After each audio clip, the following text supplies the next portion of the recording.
Due to my dad selling chemicals to preserve food for a living, I've always been intrigued in the production of trading of food. Now, as a student of the University of Minnesota majoring in ag business, I'm curious about all the different components of Minnesota's agricultural industry because of how prominent it is. Hi, I'm Caroline McShane, and today I want to inform you about all the results of Minnesota's agricultural exports. I want to educate you on how Minnesota's agricultural exports help farming overseas, feed people across the world, and how it has improved the state of Minnesota as a whole. It is very important to understand the impact Minnesota makes on industries all over. Primarily, a very large part of this industry is working with people overseas. Minnesota's exports have helped many countries in their agricultural industries. For example, Minnesota has aided Mexico by giving them their top crops to feed their livestock and by helping Mexico produce ethanol. Every day, raw and processed ag products are shipped out of Minnesota. The shipments are either to other states in the U.S. or to other countries. From there, the products will be solely used on its own or help to create other products. When exporting goods to other countries, trade agreements are key. It is very important to have connections with other countries. Minnesota belonged to a trade agreement called the Trans-Pacific Partnership.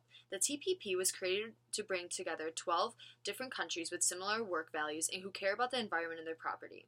The countries in this agreement really like that it reduces export tariffs. 95% of the world's consumers reside outside of the U.S., so it would unlock a whole new world of Minnesota's agricultural exports because it would allow markets all over the world to obtain Minnesota's crops. However, President Trump withdrew from the U.S. from the TPP a couple years ago. Now, due to not being part of the TPP, a lot of states and other agricultural exports are missing out on a lot of opportunities with other countries. With these connections overseas, Minnesota is able to produce products that appear everywhere. This industry is feeding people all over the world. Minnesota's agricultural community is so large that it is able to feed large parts of the world due to these commodities. With 74,542 farms and a total of 26 million acres in Minnesota, it is able to produce a lot of crops. The soybean is the number one crop in Minnesota, followed by corn. These crops are very crucial to producing many other types of food or other products like clothing. Along with the farms, 1,000 food and agricultural companies are mainly responsible for the exporting of goods to all different countries in the world. Due to this agricultural system being so large, they need to make sure the crops they are selling are safe for consumers, so they use specific procedures. Photosanitary certificates are required for specific procedures to ensure that the safety to the consumers. The state of Minnesota said that photosanitary certificates are official documents that verify a commodity that has been inspected by an authorized official and found to be relatively free of pests and pathogens, only eligible for certification when the product is minimally processed or raw. The European Corn Borer Freedom certification and the Japanese beetle certification are also other certifications that Minnesota uses to avoid spreading pests to other areas that are not exposed to them yet.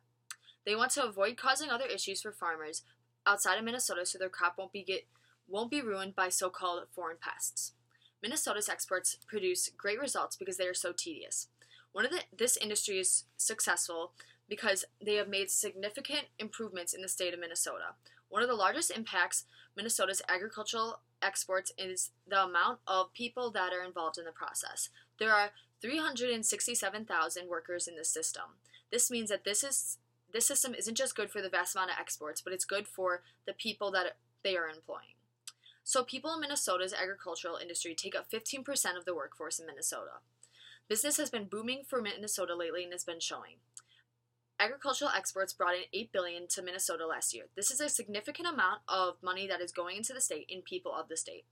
The Minnesota Post said, as the second largest industry in Minnesota, agriculture serves as a cornerstone of our state's economy, creating jobs, generating business, and supporting other industries. This is another example that shows how successful and prominent the industry is. Overall, this industry is very large and grows every day. Not only does it impact people all over the world, but it impacts the state of Minnesota as well. I want to inform you on some of the logistics of Minnesota's agriculture industry and how successful it is. Next time you go out to eat, think about if the ingredients in your food, if Minnesota produces them, and wonder if you would still be able to eat that product if Minnesota stopped producing and exporting its crops. Would you still be able to eat what you were eating without this industry? Would some of you may be bored or not totally interested in this topic, but I want you to imagine a world without trade, exports, and agriculture. Where would you think the world would be today?